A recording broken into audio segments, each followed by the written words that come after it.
The 2010 course starts off with a very challenging long right-to-left dogleg par 4. A cluster of deep bunkers at the inside elbow of the dogleg will threaten those trying to squeeze a tee shot up the left-hand side to secure a better approach into the green. The putting surface itself is guarded by sand traps on either side and is angled to reward those that take the riskier approach off the tee and succeed. Number 2 is the first of 4 par 5s and one of 3 that exceeds 600 yards from the back tees. The fairway is relatively narrow and demands accuracy off the tee, particularly from the long hitters hoping to reach the green in 2. Deep sand traps are sprinkled around the landing area as well as further up the fairway for those who will have to lay up. The green has a steep drop-off on the left side, and any approach which is short or slightly offline to the left will be swept away by the contours of the green. The first of 5 par 3s and the first taste of water on the course, the third presents a spectacular challenge off the tee, with a carry in excess of 160 yards over water. There is very little room for error, especially if the pin is positioned towards the rear of the green. A sizable bunker protects the front of the putting surface, and a deep depression will punish a failure to hold the green. Another relatively long par 4, where accuracy off the tee will once again be key, as the fairway is protected at the driving distance by 2 large bunkers. Even with these traps avoided, a high degree of control needs to be exerted on the approach shot, or the contours of the green will sweep the ball away quickly.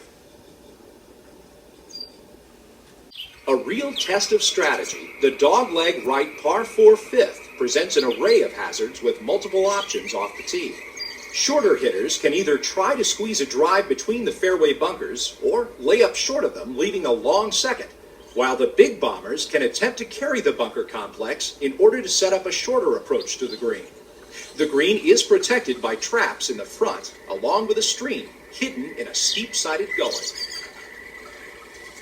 The 6th hole is a dogleg right par 4 with lots of water on the right. Optimal tee ball is a left-to-right shot, avoiding the fairway bunkers on the left side of the fairway. From there, you're left with an approach to a well-guarded green with bunkers in front and 1 in the back and water to the right. The second par 3 on the course presents a distinct challenge now that the greenside bunker to the right has been deepened and brought closer to the green. The larger trap to the left, which runs almost the entire length of the green, has also had its rear face lifted considerably to protect a pin position towards the back of the green. As a result of these modifications, a controlled tee shot is of paramount importance. This par 4 has been modified to present a more testing task off the tee. The fairway bunkers to the left and right at driving distance have been raised to restrict the view of the flag from the tee, as well as presenting a significant challenge to players facing a second shot to the green out of the sand. Greenside bunkers to the front and rear of the green provide an additional level of defense for wayward approach shots. This hole can play well over 600 yards from the back tee, making it one of the longest in championship golf. The biggest hitters will, nonetheless, still harbor hopes of reaching the green in 2, and with this in mind, 2 substantial bunkers have been placed to the right of the fairway to snare the wayward drive. And there is a large bunker that guards the right-hand approach to the green, which has received a severe facelift to offer greater protection to pin positions on that side of the putting surface. This will make any approach shot a little more difficult no matter what club you're hitting in. Substantial rebunkering on this short hole now presents players with a considerable challenge off the tee. A new bunker has been placed towards the back of the green to the left, and 2 deep pot bunkers now defend the front left of the green as well. With so much sand guarding the putting surface, pinpoint accuracy off the tee will be imperative. The twisting, narrow fairway of this lakeside hole will challenge the bigger hitters, who will aim to be on the green in 2. A new raised pot bunker on the right-hand side of the fairway is positioned to swallow up an errant drive, and of course, anything loose to the left will find the drink. A new pot bunker nestles naturally towards the front left of the green, and existing bunkers to the right of the putting surface have been deepened, as well as having their faces raised to bolster defenses on this side of the green. The tee shot must cross the edge of a lake to the left to find a fairway that is defended by a very deep pot bunker and a larger fairway bunker. Although a safer route, taking these traps out of the equation is available to the right of the fairway, but this will leave a tougher approach shot. Either way, the lake that borders the front of the green must be carried in such a way as to hold the small green while avoiding greenside bunkers to the left and right of the putting surface. This par 3 over water presents a stiff challenge. Although there is the small matter of a carry of 150 yards across a lake to contend with, the most troublesome features of the hole are the 2 deep bunkers to the rear of the putting surface that await anything that is a little long off the tee and will leave a slippery shot with the green sloping away towards the water.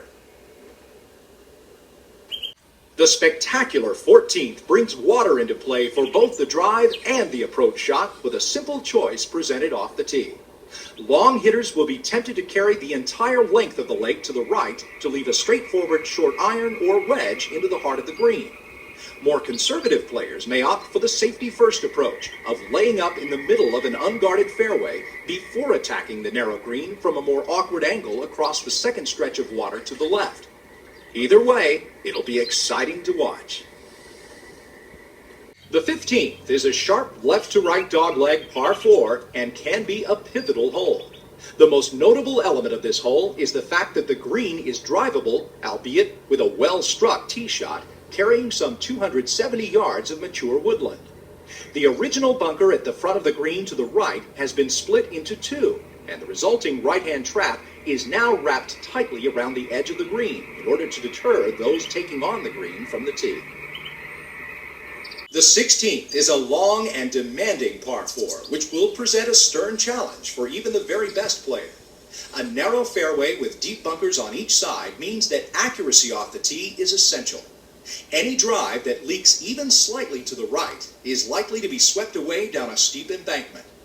Holding the green on the downhill approach will be vital, as the putting surface is angled from left to right, as well as being heavily defended by some of the most punishing bunkering on the course.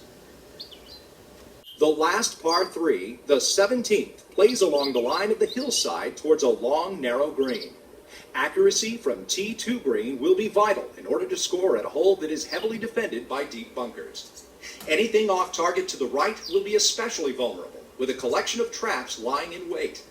If the wind gets up at this hole, careful club selection will be crucial. The closing hole provides a long and dramatic downhill finish, as befits a course designed to host the Ryder Cup.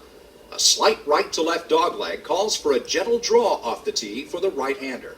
A well-placed drive allows the possibility of reaching the green in 2 with a tough, long approach shot across water required to reach the raised green on the other side of the valley. The green is further defended by a pair of sizable bunkers that can easily snare anything too ambitious. And at the last hole in front of a huge crowd, any player would be keen to avoid them.